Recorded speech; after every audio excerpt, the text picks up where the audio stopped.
He was born beneath a rusted car, hidden under a tangle of wild vines and broken crates behind an old mechanic's garage on the edge of the city. The world was loud and bright, full of honking horns, clanging metal, and the distant bark of older dogs staking their claim over scraps of the streets. He was the smallest of five, a fuzzy black and white pup with alert eyes and a tail that curled like a question mark. His mother was tired but warm, and his brothers were strong and clumsy, tumbling over each other as they nuzzled in for food. The garage was their shelter, their world, and their wild little kingdom. From the very start, the little border collie had to learn to survive. He learned to be quiet when bigger dogs passed. He learned that rain meant cold paws and soggy cardboard. He learned that humans were fast-moving giants, not all of them kind. But he also learned to love. His oldest brother, Jax, was fearless and led the charge when they discovered an open dumpster behind a bakery. Cinnamon rolls, still warm. They feasted like kings that day. Another brother, Beans, could sniff out food from a mile away. The littlest one, Patch, was always by his side, sleeping pressed against him during windy nights. He didn't have a name yet. No one had ever called him anything. But he was fast and smart.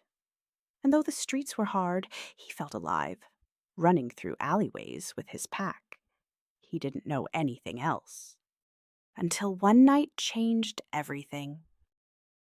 It had rained hard for 2 days straight. The pups, now lanky and fast-growing, huddled behind the grocery store, trying to stay dry. Hunger made them bold, so when the rain slowed and headlights shimmered on the wet asphalt, they darted across the road toward the smell of warm chicken from an overturned bag. Jax led the way. Beans followed. Patch hesitated, and the little border collie was last. A squeal of tires, a blinding flash, a sickening thump. Patch yelped, then silence. The car stopped. A door opened, a woman's voice, shaken, frightened. A child cried, "Mom! It's a puppy!" The border collie didn't know what to do. He hovered in the shadows, heart pounding, his paws frozen to the ground. Patch didn't move. Then the woman gently picked Patch up, wrapped him in a blanket from the car. The child kept whispering, "Don't die, little puppy. Please don't die." The car drove away, red taillights fading into the misty night. The little border collie sat in the cold rain, heart aching. He waited all night. Patch never came back. Days passed, then weeks. His pack grew smaller. Jax vanished after chasing a delivery truck. Beans grew sick and slow. The world kept spinning, uncaring. The border collie was alone. He grew lean and sharp-eyed, no longer a fluffy pup. People looked at him differently now, some with suspicion, others with pity. He was fast enough to dodge rocks, clever enough to wait until midnight for quiet streets, and quiet enough to avoid fights. Still, he wondered where Patch had gone, if he was warm, if he had food, if he was still alive. One evening, as the sun dipped behind the rooftops, the border collie stood on a hill overlooking a small neighborhood he hadn't visited before. The air smelled like fresh-cut grass and grilled meat. Children's laughter echoed across lawns. It felt safe. He crept in slowly, sticking to shadows, belly low. He didn't want trouble. He just wanted to look. Then he saw him. Patch. Clean, brushed, tail wagging, his limp barely noticeable. He wore a red collar with a tiny silver tag. He bounded across the yard as a little boy ran to him, giggling. The boy hugged him, and Patch licked his face in return. The border collie stayed still, silent. Patch's ears perked up. He turned, and then Patch ran to him. No growl, no bark, just recognition. Joy, a quiet whine, a nuzzle, a brother's love. The family noticed. The boy's eyes widened. "There's another one, Mom! He's Patch's brother!" The woman stepped forward slowly. "It's okay, sweetie. Let's not scare him." The border collie backed away. He didn't trust people. Not yet. He didn't belong. But Patch barked. The border collie backed away. He didn't trust people. Not yet. He didn't belong. But Patch barked, turning back, running in playful circles. The boy laughed and knelt down. "It's okay, buddy," he whispered. "You can come too." The border collie didn't move. Not that night. But he came back the next. And the one after that. Each time, the boy waited. Sometimes with food. Sometimes with a ball. Always with hope. Then came the storm.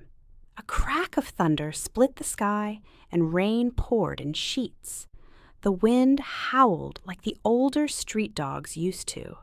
The border collie ran to the only place he trusted now, the edge of that yard where the porch light always glowed warm. He arrived just in time to hear the screaming, not from the house, from the woods behind it. The boy, the same boy who always waited for him. He had chased a ball too far, slipped down the embankment, and couldn't climb out. Water rushed in from the storm, rising fast. The border collie didn't think. He just ran. He bounded through the underbrush, claws sliding in the mud. He heard the boy crying, scared, alone. The dog barked once, then again. The boy's head turned. The water had reached his waist. His feet were stuck in mud. The border collie leapt into the ditch. The current was strong, but he was stronger. He reached the boy, nudged him, barked with urgency. The boy clung to his neck. Together they crawled through the rising flood, inch by inch. The border collie slipped once, twice, but never let go. His teeth clenched on the boy's jacket as he dragged him to the edge. Then a flashlight. Then voices. "Liam, Liam, over here!" Oh my God, he found him! The family rushed down, grabbing the boy. The father scooped him up. The mother cried. The border collie sat beside them, soaked, trembling, his ribs heaving. The boy reached for him. "He saved me," he whispered. "He saved me, Mommy." That night, they didn't let him go back into the rain. They dried him off, gave him chicken from the oven, and let him sleep on a soft old blanket near the fireplace.